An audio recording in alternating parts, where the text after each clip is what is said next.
Welcome to our channel Sai Amritavani. Om Sairam. Sai బిడ్డలందరికీ నమస్కారం అండి. ఈరోజు బాబాగారు మనకి అందిస్తున్న సందేశం గురించి తెలియజేస్తున్నాను. నేటి సమాజంలో నీతులు చెప్పేవారు ఎక్కువే కానీ నీడను మాత్రం ఎప్పటికీ ఇవ్వరు. సలహాలు ఇస్తారు కానీ సహాయం ఎన్నటికీ చెయ్యరు. బాధపడితే భరోసా ఇవ్వరు కానీ ఎవరైనా బాగుపడుతుంటే మాత్రం బాధపడి ఈర్ష్య, అసూయ, రాగద్వేషాలను వాళ్ళ మీద పెంచుకుంటారు తల్లి. తరచుగా నీ ఇంట్లో కీచులాడుకుంటున్నారా తల్లి?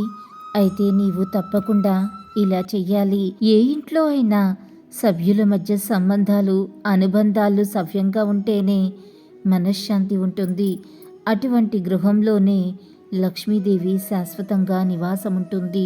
తగువులు పడే భార్యాభర్తలు, నిత్యము కీచులాడుకునే అత్తా కోడళ్ళు, తండ్రి కొడుకులు ఇలా అనుబంధాల మధ్య మనస్పర్ధలు ఇబ్బంది పెడుతూ ఉంటాయి.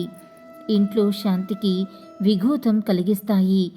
ఎక్కడైతే శాంతి సామరస్యాలు లోపిస్తాయో అక్కడ దేవతా శక్తులు నిలవవు. కాబట్టి మన ప్రవర్తనని దిద్దుకోవటం, వీలైనంత సౌమ్యంగా ఉండటం, ఇతరులని అర్థం చేసుకుని ప్రవర్తించటం ఎంతో అవసరం. ఇంకా సమస్యలు వేధిస్తుంటే పరిష్కారం కోసం ఇలా ఆంజనేయుణ్ణి అర్చించాలి. అప్పుడు నీకు తప్పకుండా ఫలితం ఉంటుంది. ఆంజనేయుడు శ్రీరాముని భక్తుడు అనేది లోకవిదితమైన విషయమే. ఆయన రామునికి ఎంత భక్తుడంటే అసలు మనం ఆయన్ని పన్నెత్తి పిలవకపోయినా, తలుచుకోకపోయినా సరే రామా రామా అని తలిస్తేనే చాలు. నా స్వామిని తలిచారని అటువంటి వారి రక్షణ కోసం స్వయంగా తరలి వస్తాడు. అటువంటి వాడు హనుమ. ఇంతటి భక్తి ఉన్న భక్తుని భగవంతుడు ఉపేక్షిస్తారా?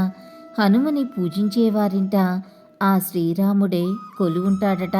అందుకే కదా తులసీదాస్ అంటాడు, తుమ్హారో భజన రామకో పావై, జన్మ జన్మకే దుఃఖ పిసరావై, అంతకాల రగపురపురజాయి, జహ జన్మ హరి భక్త కహాయి అంటారు. హనుమని పూజించిన వారికి ఆ శ్రీరాముని యొక్క కృప లభిస్తుంది. జన్మ జన్మల యొక్క దుఃఖం నశించిపోతుంది. మరణం తర్వాత వారు విష్ణు లోకాన్ని పొందుతారు. అక్కడ హరిభక్తులుగా జీవిస్తారు అంటారాయన. అనటం కాదు, హనుమ కృపతోటే రామదర్శనం చేసుకున్న కృతార్థుడు కూడా. రాముడంటే శాంతికి మారుపేరు. శరణాగత వత్సలుడైన ఆయన ఇచ్చే ధైర్యం, రక్షణ తిరుగులేనివి. ఆ రాముని చేరుకునే దారి హనుమ చూపిన దారి. అందువల్ల అటువంటి రాముని కీర్తిస్తున్న హనుమ, రామభజన చేస్తున్న హనుమ రూపాన్ని ఇంట్లో ఉంచుకుంటే ఇంట్లో మీకు శాంతి సమకూరుతుంది. హనుమ గొప్ప సంగీత విద్వాంసుడు. సహజంగానే రామభక్తి తత్పరుడైన ఆయన కీర్తనలన్నీ రాముల వారి మీదనే కదా. అందువల్ల వీణని వాయిస్తున్నట్లుంటున్న హనుమ రూపాన్ని ఇంట్లో ఉంచుకున్న చక్కని ఫలితాలు ఉంటాయి.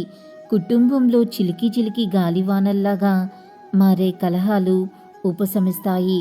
అటువంటి పటానికి నిత్యము లఘువుగా పూజ చేసుకున్నట్లయితే మీకెంతో మేలు జరుగుతుంది. వీలైనంత రామనామం జపించండి. మీ ఇంట్లో శుభ సంకేతాలు మొదలవుతాయి. కలహాల వీడి ఎంతో ఆనందంగా ఉంటారు. అల్లా మాలిక్, అల్లా అచ్చా కరేగా. ఓం సాయిరామ్. ఇలాగే బాబాగారి సందేశం రోజు వినాలి అనుకుంటే మన ఛానల్ని సబ్స్క్రైబ్ చేసుకుని సపోర్ట్ చేయండి. అంతవరకు సర్వే జన సుఖినో భవంతు. Thanks for watching.